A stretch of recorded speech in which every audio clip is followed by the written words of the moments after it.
Hey everyone, welcome back to the Beat Your Genes podcast. This is episode number 334. And in today's episode, which was recorded a couple of days before its release, we had just learned that one of the great physicians of our time, Dr. John McDougall, had passed away.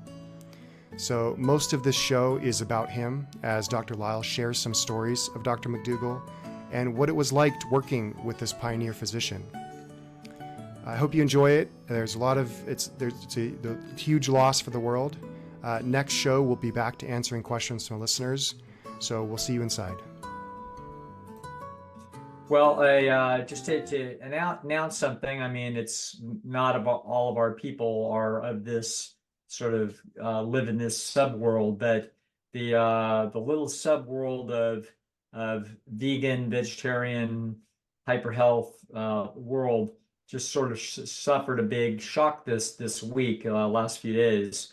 John McDougall has died. So that's obviously a big surprise to many of us. I mean, he's getting up there in age, and we've seen that he's had some struggles in the last few years. But still, it's a big surprise. I don't know. I don't have details about sort of what the process was by which this happened, but it's one of the giants. Sort of in my view, there are there anybody has their Mount Rushmore list, and everybody's just going to be different, but mine is McDougall, Campbell, Ornish, and Esselstyn are the four huge people that I looked up to and that I learned from. And so John McDougall was obviously, I worked with him for the last 25 years.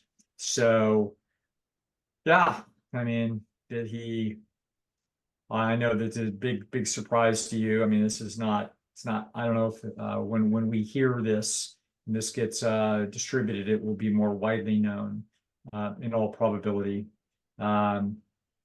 We will watch this, Nathan, and make sure that this has become widely known by the time. We're not going to be the place that releases this, but you and I are shooting this, hours ahead of time. So we're going to, be intelligent about that. But yeah, I mean, John McDougall's story, for people that don't know about his story, when he was 18 years old, he suffered a lacunar stroke, often fatal. And so he was, I think he was smoking cigarettes by 18, came out of kind of a lower middle class background. And so, but he was obviously very gifted, intelligence wise, and a big time nose for the truth. And so he then decided he was going to go to medical school. So here he is. I think he was first year of college when this happens, and he was partially paralyzed, and which remained that way to all the way through his life. So you wouldn't necessarily see it if you've ever seen him speak. Everything looks fine, but if you ever met him, you would see that he's, I would forget, because I would have enough conversations with him that there's nothing about him that I never thought of him as disabled until I would see him walk. Okay. And then when I see him walk, it's like, oh, that's right. I must have forgotten that 50 times in my career with John McDougall, and I knew that he had took a bad spill probably behind this thing several years ago, and had a serious process that he went through. So so he lived 60 years or something past a lacunar stroke, which has got to be a world record. But nevertheless, you know what I mean? His time is done, and he's passed away, and an incredible person. I could tell a lot of stories about him. I think I just go ahead and will for a minute. John, this was not just a guy who found out about healthy living, read a few things, and then instituted it and got famous. No, this was a totally one-of-one warrior. Very few people would have done anything like this guy. He he not only then became a young doctor in Hawaii, but then he noticed that the diet, or essentially the generations of the people he worked as a sugar plantation doctor, and the older people were fine. It was the younger people that were sicker.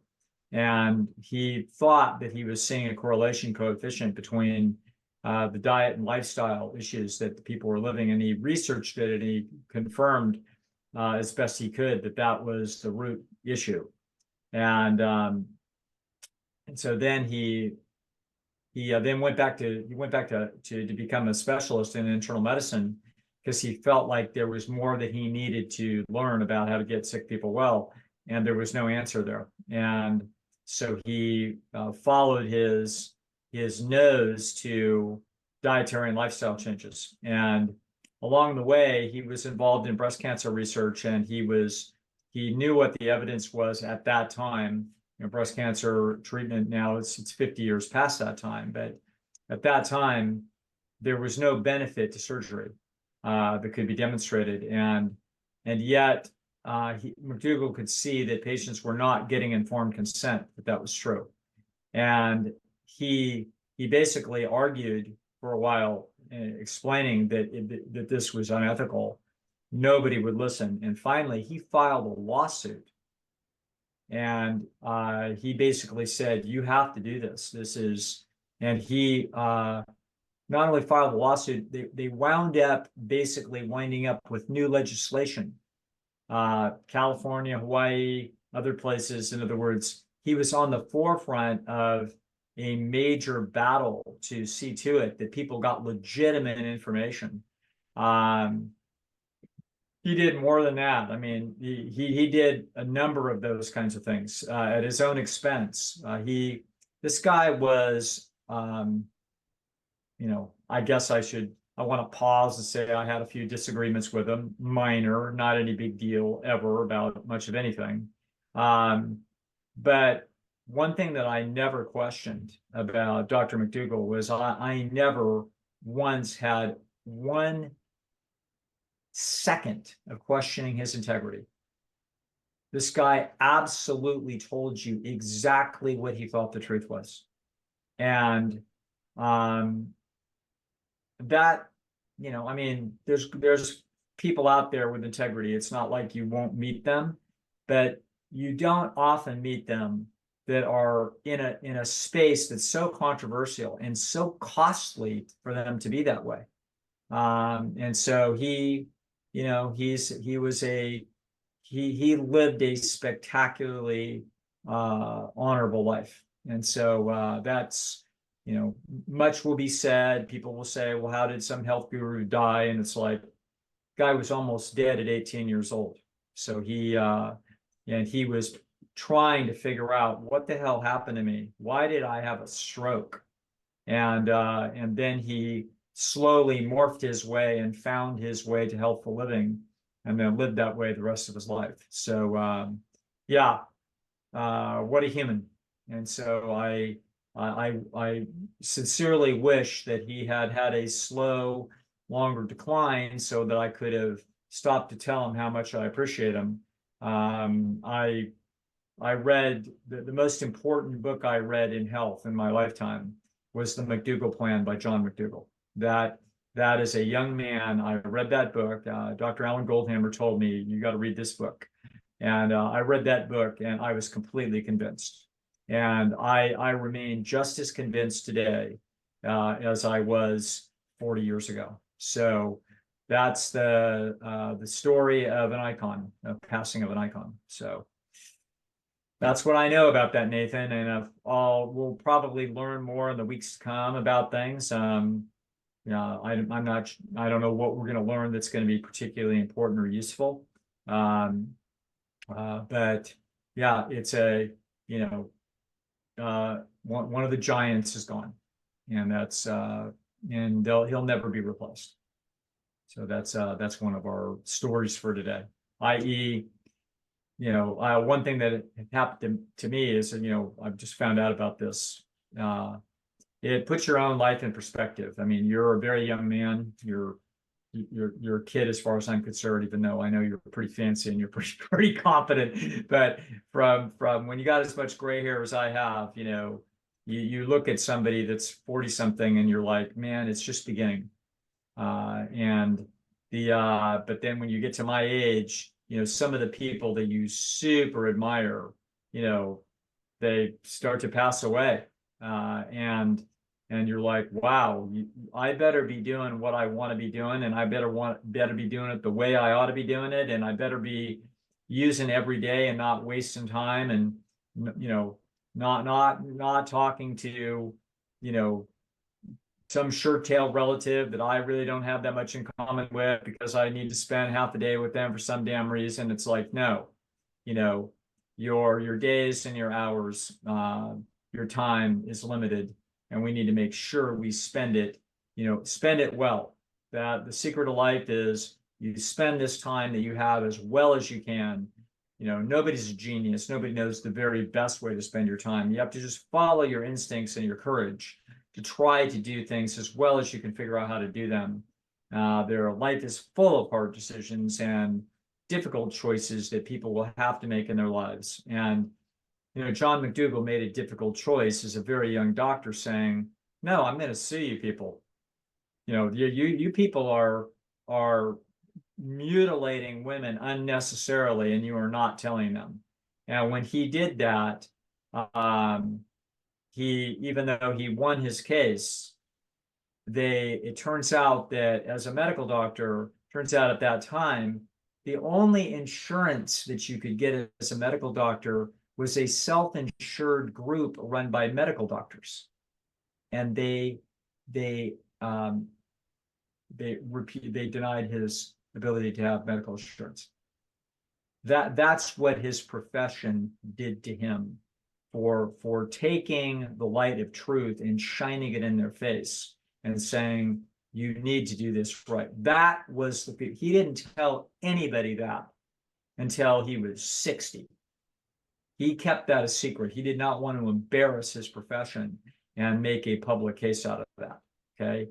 But that guy basically self-insured himself, for the whole stretch of his career, for God's sakes, until finally, I think probably, other insurance pools finally came together. And I'm sure that Dr. McDougall at some point had insurance. But as a young man, just coming out of school with some little kids and a wife and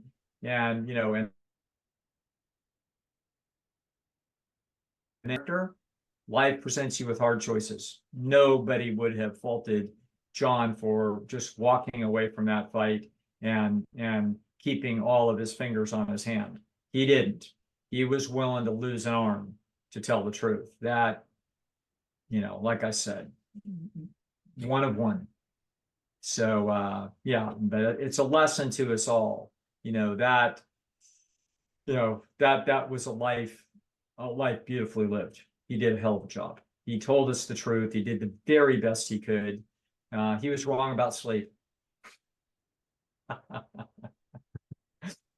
was wrong about sleep. I might cry a little bit.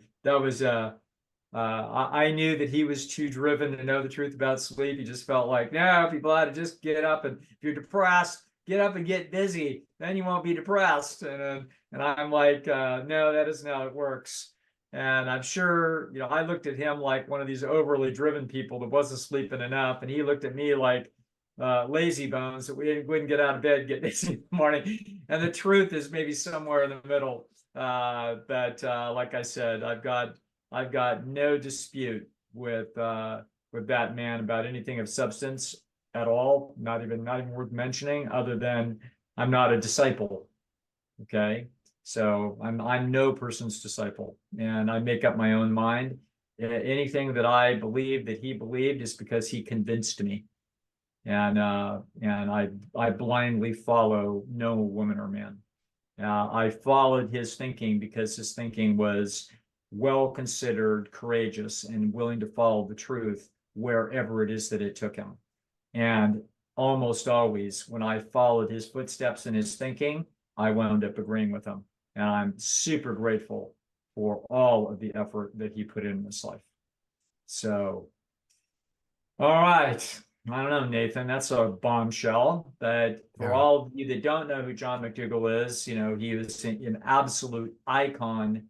He's is the first American physician to ever publish a scientifically documented defense of a purely vegetarian. In those days, we didn't use the word vegan, i.e., a vegan diet. And so that's who he is, and he wrote many books. And my friend Alan Goldhammer, who uh, is immensely productive, but not an author of sorts.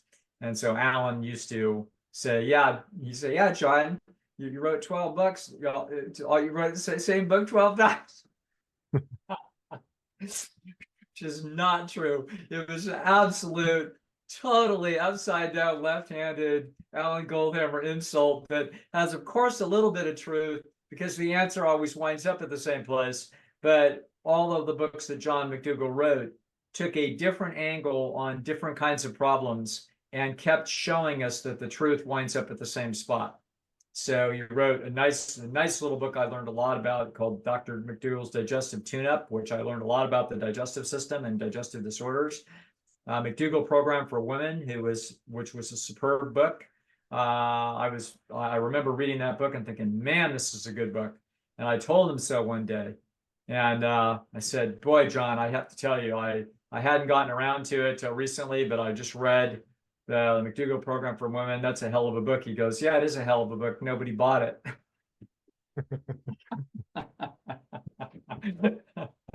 And he said everybody bought the weight loss book, for God's sakes, which was one of the least sophisticated things he did. He just sort of stepped into that space. But John McDougall was never about weight loss. He's been labeled as a fad diet by the people that label such things, which is absolutely insane. The McDougall diet was an excruciatingly careful and thoughtful and apparently 5 years of research in the library as he followed down the giants in the field, Pritikin and all kinds of other people. Waldner Kempner from Duke, who had done extraordinary research clear back in the 1930s. McDougall pulled the original research, would read these things. I can't remember the Roy Swank. He met Roy Swank at the Swank diet in Oregon, the famous researcher of multiple sclerosis. McDougall did his homework, and he did it carefully and thoroughly. And then when he published, he wrote a book that, 40 years later, the Starch Solution was effectively a revision of the original McDougall plan. And when he went back to read the plan, he told me, man, that stands up really well.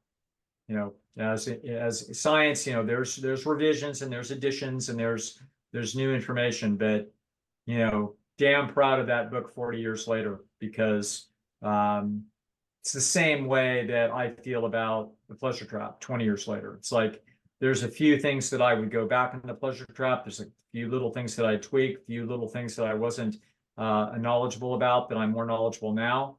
But overall, it's like, no, we didn't write before we knew anything. We knew a lot when we wrote it, and that damn thing stands up very well to what it is that we know today. And yeah, when you do your homework right and you do it carefully, you're not going to be embarrassed and you're not going to be apologizing. You're going to be saying, yeah, I'm a little bit more knowledgeable now than I was then, but I'm pretty damn proud of what I did. I gave you what I had at the time, and it was the best that I had. So yeah, John McDougall always scared me. He had an edginess to him. He could be very warm, and he cared about people, and he wanted people to do well, and he would answer their questions, try to give them the best medical advice possible. But every once in a while, you'd see an argumentative side, and you'd be like, you don't want to be in that crosshairs. And but in the end, that wasn't because he was personally defensive. It was because he was passionate about the truth.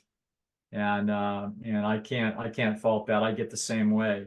I can get that way where you can look like you're angry and you are attacking people that you are feeling like you disagree with, because you feel the threat that they're basically spreading misinformation and that they are basically going to miseducate the tribe, and you don't want them to get that information into the tribe. You want that information contradicted.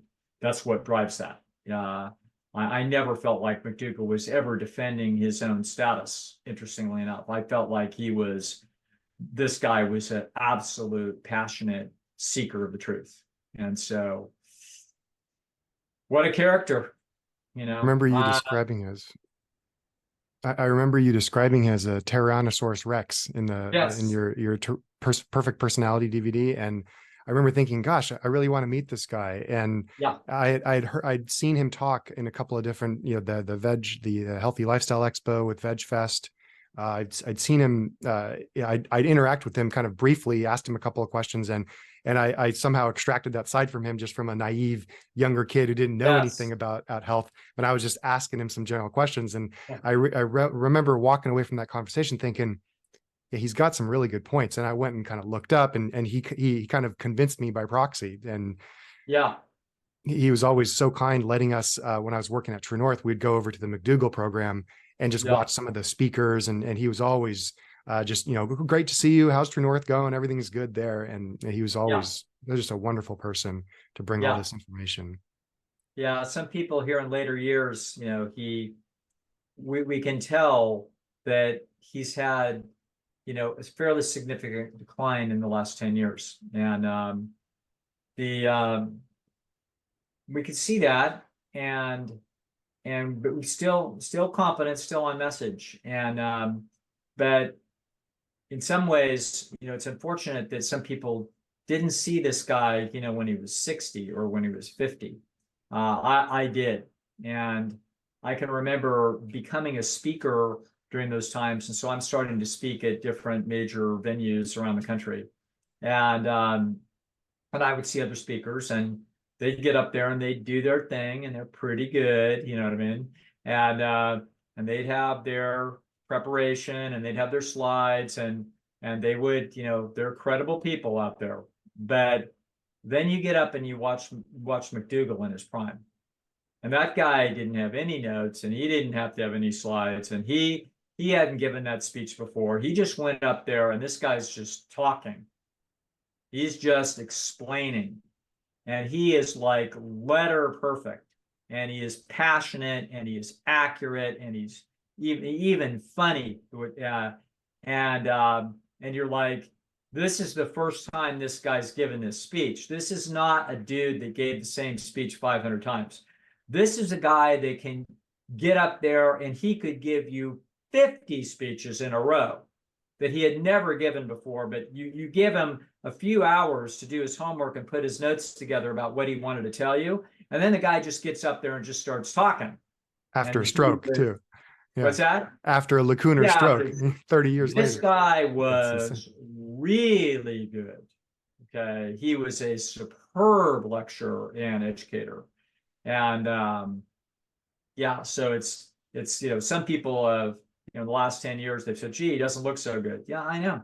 He, now I find out, a spirit that big and a guy with that much push, I don't know. I never expected this guy to die. He's one of these guys that you just don't think is ever going to die. You just can't imagine it. But we saw the physical decline. He had a bad accident about, I don't know, 8 or 10 years ago, and we were worried about him back then. So this is a man whose health history, took some big, heavy-handed hits, and what we saw was him do a magnificent job of curing himself and getting a normal lifespan basically out of something, a car that was damn near totaled early.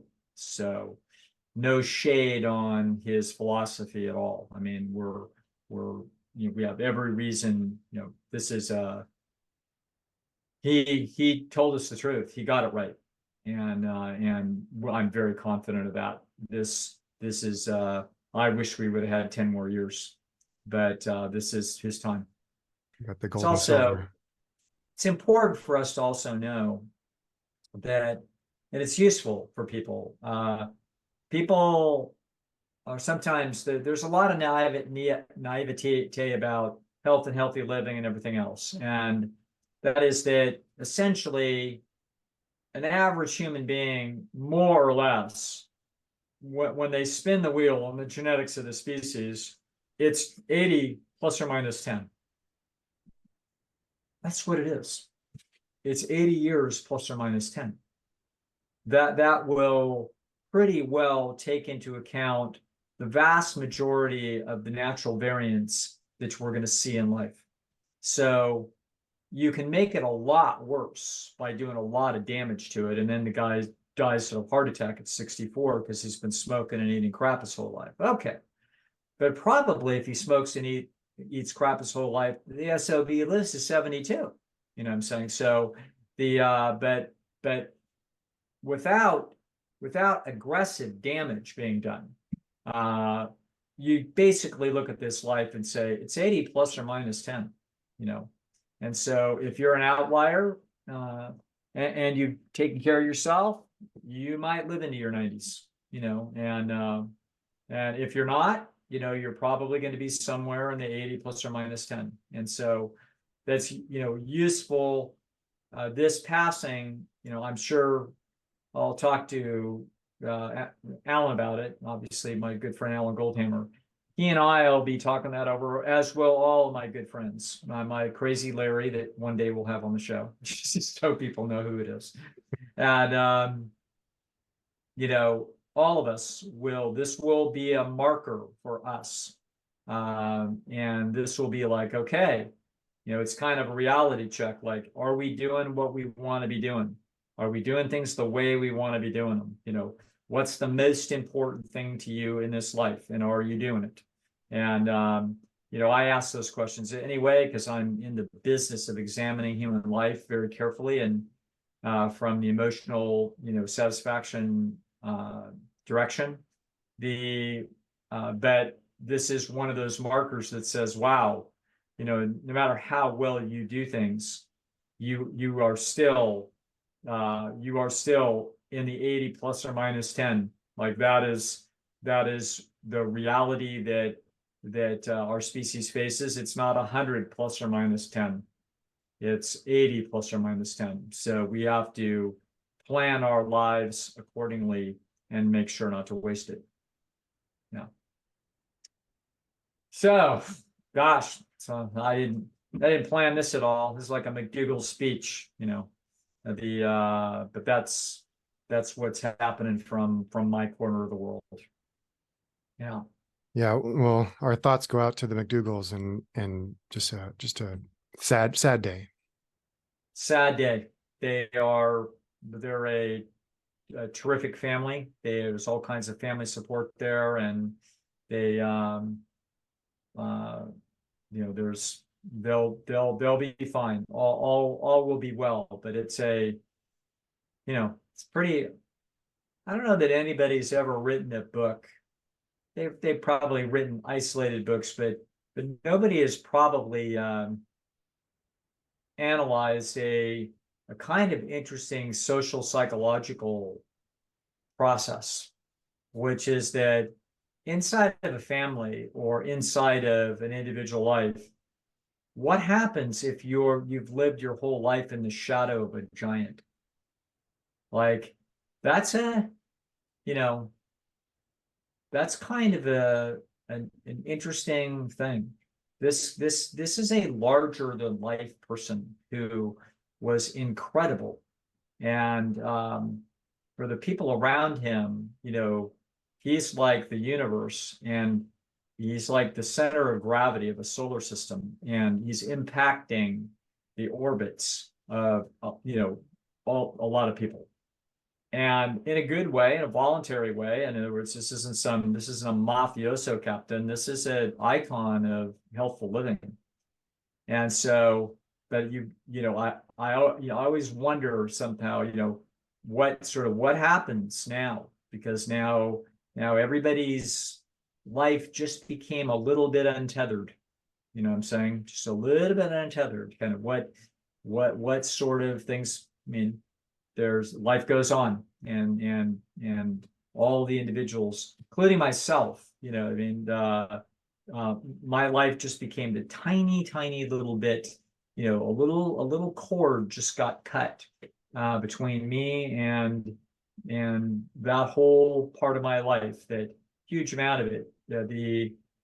A lot of the speeches that I've done that people heard, those were developed, you know, great many of them, most of them were developed for the McDougall program. And that's, you know, for 25 years, you know, I've been giving those lectures, and John would come to me and say, do some, you know, think about this. We need to think about that. You know, you need to do something about this. And so one by one, you know, I would force me to think through new ideas and really sit down and think, what problems am I seeing? What's the problem here? You know what I mean? What is it that's getting in people's way? And those him sort of forcing me to think harder, to try to learn more, to try to explain the challenges better. That, you know, that those were important. That was an important force on my life. My life would have wandered off trying to figure out how girls work more, and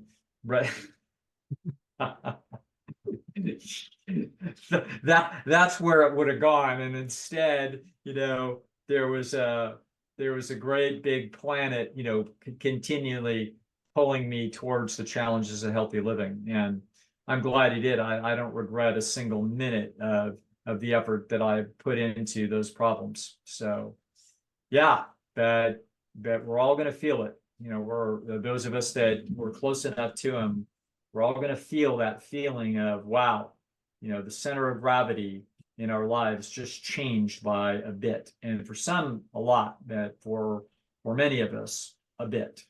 So that's how that goes. Wow. Yeah.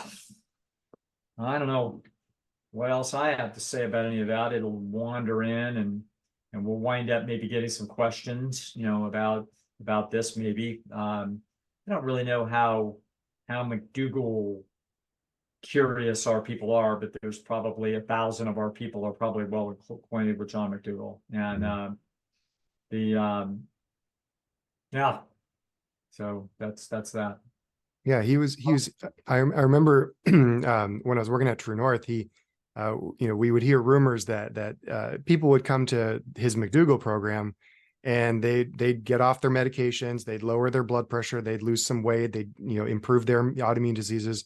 And then if they were particularly sensitive to these things, and even the McDougall program wasn't enough, then he would send them to do some water fasting, and Yeah. and moving that direction even further without, you know, with no salt or no oil, and, you know, that period of time was Right. was the next step. And so he would, as we heard the rumors, he would pat them on the shoulder and say, "I'm so sorry, you now have to go to do this this Yeah. water fast," you know, because Yeah. the program just was, you know, it was great, and it helped so many people. And I've you know, in the fasting escape program, I send people, you know, information. I just talked to somebody recently who told me about, I sent them a video on Dr. McDougall talking about osteoporosis and the broken bone business, and how, oops.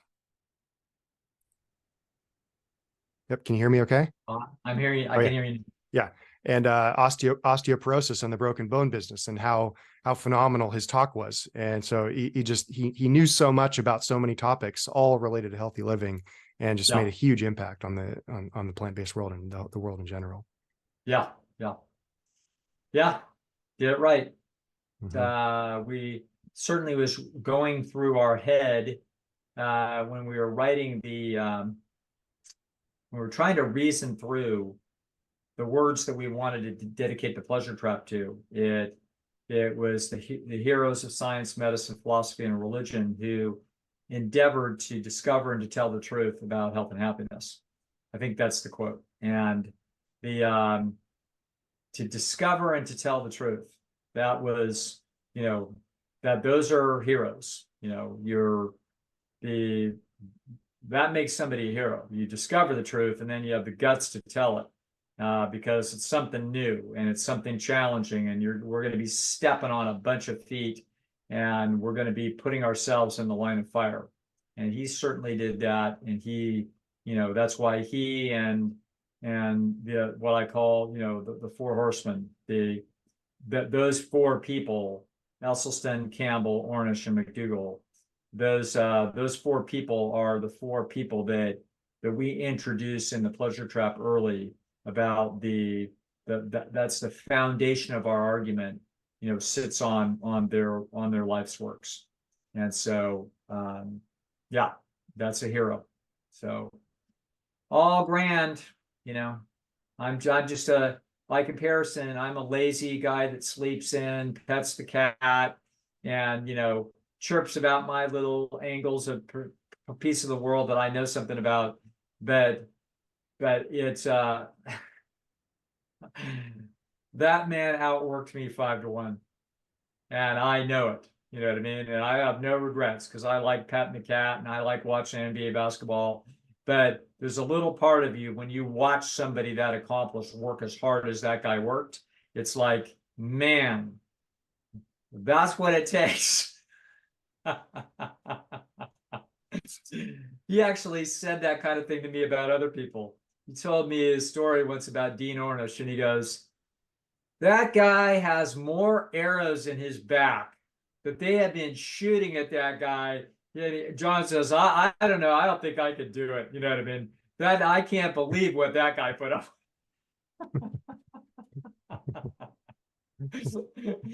And I mean, Dean Ornish is enough of a limelight seeker that he was willing to do it no matter what the price was. Dean is his own creature, and he's I don't know him hardly at all, but I remember, but I certainly knew of his work, and I admired what he had accomplished, and I knew that it was seminal and important. And Dean Ornish, for people that don't know, is the first doctor that showed that the use of effectively a vegan diet, very close to a vegan diet, he made a little compromise that John never would have made. A little bit of dairy, I think it is. but Dean, that's why there was a time apparently in world history where Dean Ornish was the best known physician on earth, and probably the most name taken in vain most often by cardiology. But Dean Ornish is the man who discovered that the use of a very strict diet could reverse heart disease. So rather than considering this to be inevitable, and Dean said, I'm not here to show you what's practical. I'm here to show you what's possible. Okay. And so, that's it. I don't want to hear any bitching about how nobody can eat this diet. The question is, if you do eat this diet, what will happen? Okay. And the answer is you reverse atherosclerosis, for goodness sakes. So, yeah. So but yeah, John admired that. And he certainly was very friendly and respectful and warm towards Colin Campbell and Caldwell Esselstyn, who he had very excellent rapport with, and these guys were special. These were the trailblazers of the one generation, sort of ahead of me that blazed the trail. Like those of us that came behind, we didn't have to do any of the hard work. We just read what they said, and then we went from there. And I can remember an early client of mine came in complaining about joint pain. And they said they'd been to their doctor, and their doctor had sent them to me because they said, you need to go see a psychologist because this is all in your head. There's no cause to it. And I was a young guy, but I knew just enough. I had read the McDougall plan, and Alan had been, telling me the facts of life about what had been going on for True North for a number of years. I hadn't been there at that point, but Alan was telling me, no, this is how this works. And so I told the guy, I said, okay, well, I'm sure you eat dairy products. And he says, yes. I said, well, you got to get rid of all your dairy products, all of it. Get rid of 100% of it. If you do that, and I just made it up because I had no idea. I just said, you got to do that for 30 days. and then we'll see what happens to your pain, because your pain is very likely the result of inflammation. It's not in your head. And I knew that it wasn't in his head. You can get psychosomatic processes, but they're in your stomach. It's the adrenalization problem from anxiety, that you can create yourself some spastic bowel, and your stomach might hurt, but you're not going to get joint pain, for God's sake, from psychogenic cause. And so anyway, so I sent the guy home, and the guy came back to me a week later, about a week. I don't know if it was 7 days, might have been 9 days. And he said, I really don't need this appointment, but I just came back to tell you what happened. And I said, sure, tell me what happened. He goes, well, the first thing is I thought you were crazy. But then I thought, well, what the hell? You know what I mean? I might as well try it. So he tried it, and all of his pain was gone in 2 days. And he was like, well, that almost can't be true. Like, he had been to the doctor and been bitching to the doctor about this multiple times, apparently. And nobody, everybody's like, no, no, no. And so then he says, so then, like, I ate some cheese or something just to check it out. And sure enough, the next day I'm in pain. So then I didn't eat any more. And then a day or so later, I'm out of pain. So now I'm back here telling you that I can't believe, I can't believe that you knew this, and, I think you're a genius or whatever. And so I always used to say in my speeches, yeah, so I'm Doug Lisle, I'm apparently a genius. Yeah. Yeah. Guys like John McDougall can make a genius out of you, so anyway, that I got a whole bunch of little stories like that, but I remember that one. I remember that guy's name was Ron, and the yeah, sent to the psychologist. So that's that story. Yeah. Well, what else? I don't know what else to say. Yeah, go ahead. What else? What's on your mind, Nathan? A lot of our audience is evolutionary psychology minded. Right. And for some reason, a lot of the evolutionary psychology in the quote mainstream is opposite. And so they all want to eat lots of meat. They think that's the primal diet. That's how the cavemen did it. And they hunted hunter-gatherers. So they thought it was primarily hunting. And it's, so it's kind of interesting that we, you and I recommend a different diet than what people believe our ancestors ate. But there's a lot of good evidence that our ancestors didn't eat a primarily, meat diet for a long period of time. But what say you, Dr. Lisle? Oh, good. So we wind up with an interesting discussion. The diet that the diet, if we were to look at, quote, the diet of human nature, the way to have looked at that is to say go back 200,000 years or so, or 300,000 years, draw the line wherever you want. But if we go back to 300,000 years, we're looking at something that is close to a modern human, although we can tell by the skull shape, it's a little bit different looking skull shape. But it's the skull is as big, and so therefore this is a pretty smart creature that's undoubtedly walking, talking, and joking and flirting just the way you do. So it's a human.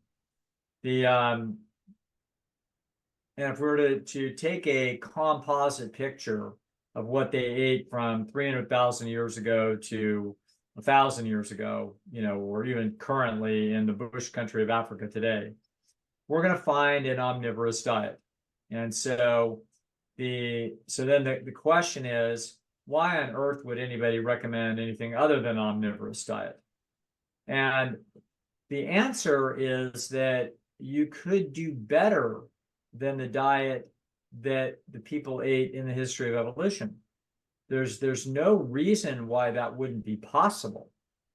The diet that people ate in the history of evolution would have been the diet that would have maximized survival and reproductive success, not longevity.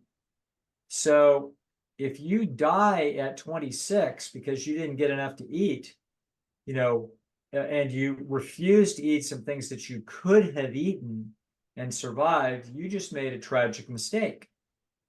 So it's going to turn out that of course in a competitive situation where calories are not easy to come by, the right thing to do from an evolutionary point of view, which is precisely what happened to humans and everything else, is that the palate widens as far as it can widen without poisoning or overburdening the capability of the liver and the detoxification organs to handle it. In other words, so that is precisely how that would have happened. And it did happen that way. And it's no surprise, given our astonishing success and our ability to adapt all over the world because of our brains. It wasn't just our brains. It's the fact that we have an extremely wide palate.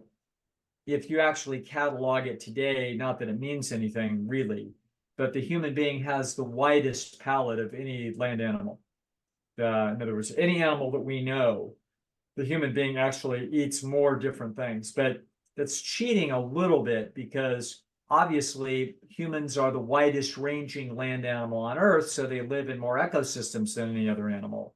So if we start adding up the score, if you're some animal in Australia, all you can eat are the things that are in Australia. You can't eat the things that live in North America and South America and Asia. So if you look at human beings in total, but if you looked at human beings in a narrow place living near the Alduvi Gorge in Africa, okay, then we're going to find that that's a pretty wide palate primate. That has a very wide palate. It's clearly an omnivore. It eats a lot of different animal foods. It eats a lot of different vegetable foods. And now you say, well, why would you reduce that and get rid of a major caloric resource like the animal food? And the answer would be, well, if we're in a bizarre, unnatural situation where we could just eat a specific subgroup of foods that were the least toxic for the organism, we could do that. And if we did that, we would the trade-offs that would say, listen, in other words, I liken it to gasoline that's a little dirty. Like if you live in a land where there's not very many filling stations and you come across a filling station and it's got, that this is like slightly dirty fuel. It's Hancock. That used to be a gas station when I was a kid. It's like, okay, it's Hancock gas. It's not the best gas, but it's gas. Would you put it in your tank? And the answer is, of course you would. You don't know where the next gas station is. And so our ancestors clearly evolved to be able to handle animal food. But the question is it more toxic than the vegetable food? And the answer is, boy, that's tricky to figure out. Is there any possible way you could figure that out? And the answer is, yes, you could. Well, using modern biostatistics, if you actually surveyed the world very, very carefully and you looked hard enough and you were smart enough at making statistical inferences, you could find out what the story is. And they have. So there, of course, there's arguments out there and there's no end to people trumpeting agendas for all, including vegan people that want people to not eat animals because of animal rights issues. So I'm leery of anybody's agendas other than anybody that is looking straight at the data and trying to make the most proper inferences possible, really atheoretically. So whenever I hear anybody using a theoretical argument about this, I know that they are inherently on the wrong track. So that goes for my vegan doctor colleagues to say, oh no, look at the digestive system and the teeth, and oh, we're definitely a vegetarian. You're not a freaking vegetarian. There's no way in hell that's true. And if you heard that, you heard that from somebody that doesn't know. Maybe well-meaning, it might have been a professor of physiology at Oxford, but he doesn't know because that is not in fact the truth. So the truth of the matter is this is very, very clearly an omnivore. And it turns out that more extensive research on all kinds of animals that we thought were herbivores are not in fact herbivores. They are absolutely opportunistic omnivores. They'll eat all kinds of crap, including animal food. Okay, so in other words, they don't seek it out. Some cow isn't going to be chasing down a sheep to kill it and bite it in the back of the neck and tear it apart. But if there's little sheep parts around and it's mixed in with something, don't be surprised when that cow starts chomping down on a carcass if it happens to be in its way. So the question is, if you're approaching this theoretically as either a vegan or an omnivore that's protein heavy animal food believer, i.e. man the hunter, if you have keto, if you have that in your mind, you're already in trouble. You've already lost all legitimate scientific debate. All of it. You have lost it all because you have misunderstood what evolution, how it works. Evolution works on having behavior that is the most effective for the problems of survival and reproduction, with the fundamental currency that drives evolution is specifically gene survival. That would include incredible self-sacrifice that you'll see in social insects, and that you'll also see in parental care of a lot of animals. You'll see mothers eating their children, for God's sakes, in many species, because the child can't possibly survive, and so therefore the mom can make that assessment and she'll frickin' eat it. Okay, so don't tell me, if you don't understand this, if you don't understand that evolution is all about effectiveness of gene survival probability, and it's going to turn out that the dietary choices of animals, including humans, has been absolutely shaped by evolution to optimize gene survival probability, not the longevity of a specific individual under idealized conditions. Totally different question. So if in fact a diet would be sure to kill you by age 60, but maximized your probability of getting to 60, that would be the diet that would be selected by human evolution. Okay, and so something like that clearly happened with animal food. So animal food looks like a high animal food diet probably has a price to be paid, not sure, somewhere between 0 and 5% of lifespan. So it's like, it's probably not more than 5% of lifespan for a human, if you include significant amounts of animal food in the diet. But it's probably along those lines. Okay, it's probably not 1%, and it's probably not 5%. It's probably 3%. Okay, and you may look at that, and if you looked at that, you'd realize, oh, that wouldn't be penalized by evolution at all, for God's sakes.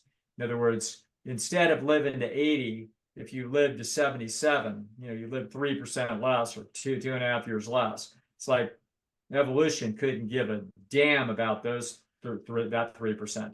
Evolution wanted to make damn sure you didn't die at 31 when you had a broken leg. You know what I mean? In other words, so you better make sure that there's plenty of calories that might be possible to feed you when you're under compromised conditions. So if your friend comes and says, well, we just got a big carcass. Oh no, I can't eat that. That's not the pure fruit of the tree. It's like ridiculous. You should be designed by nature to be seeing 1,000 calories of animal food just as valuable as 1,000 calories of vegetable food for the problems that the human beings were facing. So that is so people probably never heard me wind out on this, but with John McDougall passing, and anybody wants to have that debate and they think that there's any debate to be had, there is no debate to be had. The evidence is exceedingly clear. If you look, there's a massive stack of evidence that we could point you to. Probably a very nice, inescapable, if a person was really, if they were educated and smart, they knew anything about stats. There's a great set of graphs in the back of Colin Campbell's last major book called The Future of Nutrition that shows a series of correlation coefficients looking at worldwide correlation coefficients between pathologies, animal protein, and mortality. And you keep seeing the very same scatter plot. I mean, in other words, it looks extremely similar. And this is not meant to be elitist, but I just want for people that are smart, because we're going to have a lot of smart people that listen to us, that may not have heard us wind out or heard me ever wind out on this. But when you have a scatter plot demonstrating a correlation coefficient, and you draw the regression line through all of the evidence, it is a very interesting thing to know where the regression line crosses the y-axis. So if the y-axis is what percentage of calories are coming from protein, and let's suppose we're looking at Norway and it's 50% of the calories are coming from animal protein. Okay. And then we're looking at Vietnam and 13% of the calories come from animal protein. Okay. And we're looking at some pathology. We're looking at breast cancer, or we're looking at heart attacks, or whatever the hell it is that we're looking at. We're looking at some mortal process. And we're looking at a disease process and mortality. And then we run this correlation coefficient. And we see a correlation coefficient that the more percentage of food from animal food, we clearly see this pattern, this positive correlation, that the countries where they have a little bit, they have a little bit of the pathology, and the countries where they have a lot of the animal protein, they have a lot of pathology, and if they're in the middle, they're in the middle. And we see that in graph after graph after graph after graph. So when some bonehead friend of yours says, oh no, but a study done at Harvard showed that in this group of people, it's like, don't even talk to me. We've got worldwide epidemiological evidence of countries all over the world where these variables have been measured, and somebody went to the trouble of doing the biostats on this. You can't fake it when it's 17,000 times in a row. Don't tell me that 1701 contradicts the first 17,000 observations. It just doesn't. Okay. So we have these same graphs, but the very interesting thing to me about this is that every time the regression line goes through zero, every time it goes through zero.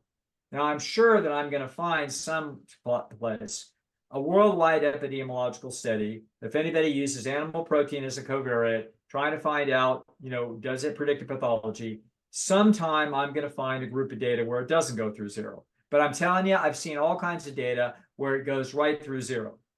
And what that tells us, if we're scientists that understand statistics and cause and effect, that we realize it means that the optimal amount of animal protein for this species to be eating is zero. Okay? You can't escape that conclusion. There's no other way to look at it. When you look at that, you're like, there can't be some covariate here that's responsible. It's not that, oh, there's more telephone poles in Poland than there are in Vietnam, and it's driving it. It's the electromagnetic radiation coming out of the telephone pole. No, there's no convoluted way for you to study pathology after pathology after pathology after pathology worldwide from every culture everywhere seen, and always come up with the very same major variable being the best predictor. Is animal fat also a predictor? Yes, but it's not as good. So when you measure that, the correlation coefficient gets sloppier, which tells you, oh, that's not the underlying cause. When you measure and you find the variable that is the underlying cause, all the correlation coefficients get tighter. That's because you're finding the most precise measurement. You have found the culprit. Okay. So anyway, what this gets down to is that yes, my evolutionary vegan friends like Jeffrey Miller, who doesn't understand this, but thought he knew because it was logical. You know what I mean? He actually didn't think through the logic. He didn't think through, if anybody ever told Jeffrey Miller this, Jeffrey Miller is smart enough and understands evolution, it would take that brain less than 3 seconds to understand that he had gotten it wrong. Okay? The system absolutely is, it evolved the wider palate because that maximized fitness in the adaptive history of the species, not because it maximizes individual life expectancy or health. That is a That if you are arguing this on any other grounds, you are totally lost. And so now you have to understand that this does not become theoretical. This thing cannot be determined theoretically. The only way to determine the truth about diet and health is empirically. You actually have to go get the evidence because you don't know what the hell it is. It could have been the truth that the correlation coefficients kept going through 10% of animal protein. It's like, oh, it goes to 10% and then it doesn't go any lower. So that means that at that point, it's completely inert and it's totally safe. Okay. It could have been at 20%. It could have been anywhere. But when you keep finding it at 0, it keeps telling you the story. 1% of food from animal protein is a tiny bit toxic. It's imperceptible if you were to actually watch that process in 5,000 people. Wouldn't be enough people to pick up an effect size so small. But if you watched it in 1 million people, yeah. If you had data analysis sensitive enough to pick it up, it's like the equivalent of, do you think that you could actually pick up any life expectancy difference from people that smoke 3 cigarettes a month from people that don't smoke any cigarettes a month? And the answer is, you'll never pick it up in 5,000 people, but if I give you 5 million, I can. And the effect size. 5 million, yeah, it's all about the effect size and what it takes to find it. So the effect size of animal food being a substantial portion of the diet, I actually have done the analysis myself. So I understand that it's not likely to be more than 5% of lifespan. In fact, it's likely to be a chunk less than that. It's very unlikely to be as small as 1%. I think a really good guess is 3. And a lot of people can basically take some solace in that. And it's like, oh, okay, well then I don't have to scream at my brother-in-law that I think he's killing himself. And my God, he should be eating a hamburger. He's going to die. And I don't have to do that to my 28-year-old son either. It's like, no, you don't. Okay. These are 3% of lifespan variables. And so is it nothing? No, it's not nothing. It's also more predictor of disability, you know what I mean, than it's going to be of life expectancy. So that's a very big deal. So you might be looking at 3 years of life expectancy, but 10 or 15 years of disability. Okay, well, that's a fairly substantial issue. So, but anyway, but the point is the arguments are really sound at this point on the back of all the people that I mentioned that, looks like a human diet, a variable that we want to be paying attention to. And the biggest variable is you want a small amount of animal food in your diet. Okay. The difference between 0% of your calories and 5% of your calories from animal food is going to be extremely small. Okay. But the difference between 0 or 5% and 35% is not going to be small. That will probably visit you in your lifetime. You know what I'm saying? That will probably cost you 2 or 3 years of life and probably cost you 5 or 7 years of disability. So those costs will not be nothing. That would have been the evolutionary trade for making sure that 100,000 years ago, you got enough to eat and you didn't die of starvation. That was the evolutionary trade of widening the diet. You can imagine how easy it is for a system, and it's a particular ecological niche, to be a mono eater.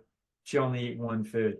Okay, now my liver knows exactly what to handle. I can have a very simple process. In other words, the biology of that process can be extremely efficient and simple. As you make it more complex and you widen out the things that the organism has to detoxify, you know what I mean? It's going to get increasingly complicated, and it's not. It's probably going to have some compromise the wider it goes. So no worries. Long story. I'm so far past that argument. I just don't care anymore. I clearly understand the underlying logic. God knows if anybody thinks that they've got a logic, if they understand my logic and they hear this and they say, oh, no, I think you've got it. You're not actually seeing the logic. Like, please write to me, because, I didn't arrive on the scene with this thinking. I actually don't know that my colleagues know this thinking. I haven't shared that logic with anybody. Um, I gave a talk once, and Heather McDougall heard it and was relieved that she actually then understood it, because I think it had bothered her. She didn't quite know what to say to people, and when she heard me, she's like, "Oh, that's how it works." And it's like, yes, that's how it works. Okay. It's the same cost benefit analysis that your brain was designed to do. If you were really hungry and you smelled some food and it smelled a tiny bit, maybe not fresh. So if you weren't hungry, you wouldn't eat it. But if you were hungry, it's worth the chance. Mm-hmm. Okay. And that is absolutely the story of animal food and the human diet. Yeah. Yeah. Consistent with the longest living societies on earth. None of them are 100% vegan, but they're about that 5-10% variance with added animal foods. Yeah. Yeah. In other words, clearly capable. The organism is extremely capable. I think you'll very rarely see, you're not going to see very much pathology that you're going to be at the lay of the feet of the animal food. You're going to see a lot of other things winding up, going sideways, or people just dying of old age. In other words, you're starting to you're getting pretty darn close. If you get this diet decent, you're getting pretty close to, in nature, you weren't living till your last possible day of function, that you never compromise the organism, etc. In other words, no, you're getting eaten by a predator at some point. You're falling and breaking your leg. Your eyesight goes out, and then you miss something and you step in a gorge and tall. In other words, you look at a 93-year-old person waddling around with a walker and 6 people, watching and panicking if they're going to, fall, bumping into something. It's like, this was not our fate. That's not what happens to animals. So we were designed to, we were going to go down before we were going to go to sleep one night and not wake up. So anyway, I don't know what that's all about, but the point is that I don't worry about the diet being perfect. I want people for it to be good. Should be good, because guess what? You live in a benign environment, and you're going to be able to potentially live pretty damn close to the theoretical maximum that you could have lived. It's like, man, don't leave it on the table. Do a good job so that you're going to get very high function and the most out of your life. But somebody could say, well, don't think that I'm not going to have a porterhouse steak or whatever the hell it is people eat every now and then. It's like, that's not a big deal. I'm not, that's my animal rights friends would be like, oh my God. And my attitude, I understand their position, but that is not, Colin Campbell actually fastidiously and by design tells people, I'm not a vegan, not a vegetarian. Like, no, he goes, I don't want to use those words because I don't want all of the arguments to come with that have their own validity in another space. It's got nothing to do with health. Okay. That's why he fastidiously uses the term plant-based. Okay. It's like, that's the idea. I have a plant-based diet. It's a plant-dominant diet. But he is not a 100% plant-based eater, but he is an overwhelmingly dominant plant-based eater. And he's doing that absolutely secondary to the evidence that it's proved to himself that's the best way to go. And I think that's right. So if anybody, I don't know that we've talked too much about diet. I'm just, now and then we talked about diet on this podcast, but if anybody, what our wonderful colleague Jen Hawk would call the canon, that's what these smart people that go to fancy universities call, the stuff that we're supposed to read.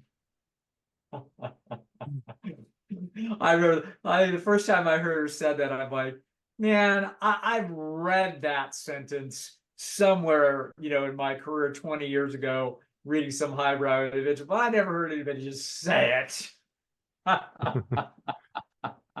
So, but the canon are the 3 main works of Colin Campbell.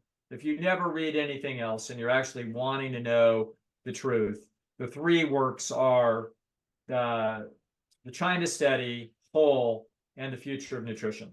Okay, those are, you could read all kinds of other things, and there's some guys and gals that have written some really fine books in the health sphere that are good and accurate and useful, but that's the canon. Okay, rather than talk to a doctor, let's talk to the world's preeminent nutritional biochemist. This is the guy that did the actual work that that discovered what these correlation coefficients really look like, and tracked the whole damn thing down for his whole career. And if you read those books and your brother-in-law convinces you that it's wrong and that you ought to be on a keto diet, then I have done everything I can to help you, and then we just hope that you have good luck. That's how that works. Yeah. All right. Well, I think that's enough for one day, Nathan. All right. Yeah. This is this is a somber day, but I will be have sadness about John's passing, but also a sense of gratitude for what he did personally for me, not business wise, not professionally, no, just me learning about what the heck I should do to protect my health, and giving me confidence that I knew what direction to go. That was a great gift, and I received that gift 40 years ago. And I can just say thank you, because that was of tremendous benefit, and many people, hundreds of thousands of people, can say the same. Right. That's it for this episode. Really appreciate you watching. Once again, our condolences go out to the entire McDougall family during this time. For next show, we'll be back to normal questions. So if you have any that you'd like us to put in the queue, you can send it in through the website, or you can email me directly. Thanks everyone for watching, and we'll see you next show.